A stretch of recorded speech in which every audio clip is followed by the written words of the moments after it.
અને હવે જાણીએ આજની સુંદર વાત. આજે ધનતેરસ હોવાથી લક્ષ્મી માતા અને સાચા સુખને લગતી જ વાત જાણીશું. એક વખતની વાત છે. એક નાનકડા ગામમાં એક ધનિક વેપારી રહેતો હતો. તેની પાસે ધન દોલતની કોઈ કમી ન હતી. છતાં પણ તે સદાય દુઃખી રહેતો, વિચલિત રહેતો. કોઈને દાણ પણ ન આપતો, બસ દરરોજ લક્ષ્મી માતાની પૂજા જરૂર કરતો. એક દિવસ લક્ષ્મી માતા પ્રગટ થયા અને તેને કહ્યું કે તું દરરોજ મારી પૂજા કરે છે, પણ તારા મનમાં કરુણા, દયા કે દાનનો ભાવ નથી. શું તું જાણે છે કે સાચો લાભ શું છે? વેપારી અચકાતો પૂછે છે કે સાચો લાભ? મારા પાસે બધું જ છે, તો હું દુઃખી કેમ છું માતા?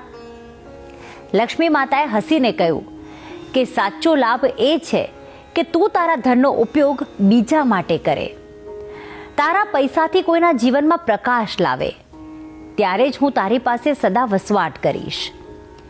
એ દિવસ પછી વેપારીએ નિયમિત દાન કરવાનું શરૂ કર્યું. ગરીબોને મદદ કરવાની શરૂઆત કરી. થોડી જ વારમાં એના ઘરમાં શાંતિ, સુખ અને સંતોષ ભરાઈ ગયું.